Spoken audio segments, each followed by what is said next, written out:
C'est la première année que j'anime le gala d'ouverture, le gala de l'industrie. Ça fait que j'ai pas encore de routine établie avant de monter sur scène. Mais si j'avais à me projeter à ce moment en septembre, je dirais que ça va être prendre de grandes respirations, boire une gorgée d'eau, boire une gorgée de yerba maté, puis foncer sur scène en espérant que les gens passent un beau gala.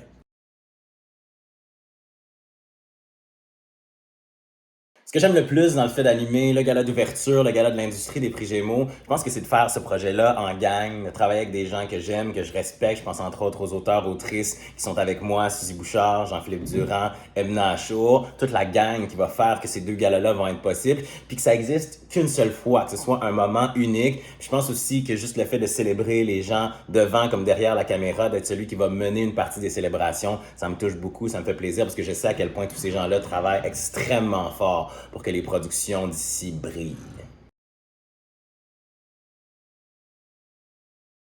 Ce qui m'a amené à faire de l'animation, ce qui a été mon déclic, c'est en fait une seule personne, puis ça me fait plaisir d'en parler maintenant parce que ça me permet de lui rendre hommage parce qu'il est décédé il y a quelques semaines. C'est un homme qui s'appelle Michel Lamarche, un animateur de radio à Québec, qui m'a vu quand j'avais 11 ans dans un concours oratoire, qui m'a tendu la main puis qui m'a dit « Je pense que toi, ça pourrait t'intéresser, puis tu pourrais avoir le talent, la volonté, la rigueur de faire ce métier-là. » À ce moment-là, j'étais très jeune, je savais pas ce que je voulais faire dans la vie, évidemment. Je commençais à faire des petites chroniques et de fil en aiguille, j'ai découvert que c'était une passion dévorante pour moi, puis ça a guidé tout mon chemin scolaire par la suite, au cégep, à l'université, puis maintenant, c'est la carrière que je fais à la télé, à la radio. Donc, Michel Lamarche, ça aurait été l'homme de toute la situation et surtout l'homme qui aurait été le déclencheur de ma carrière, très jeune.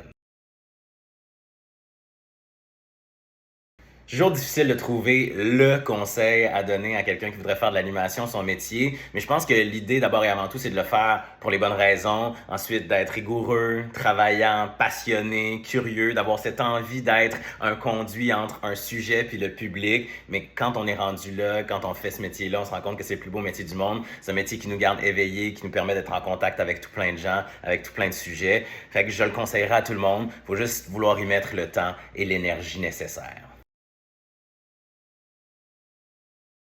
Ce que ça symbolise pour moi, les Gémeaux, c'est oui, bien sûr, cette idée de remettre des trophées aux gagnants, aux gagnantes, mais c'est aussi, au sens plus large, une célébration de ce qu'on a fait dans la dernière année. C'est un moment pour vivre une rétrospective de la qualité des productions dans tous les genres possibles qu'on a fait. Ça a été dit à de nombreuses reprises, mais qu'on ait cette qualité dans un marché comme le nôtre, c'est absolument exceptionnel. Puis les Gémeaux, c'est le moment de l'année où on peut se donner une petite tape dans le dos puis se dire à quel point on est bon, beau puis capable.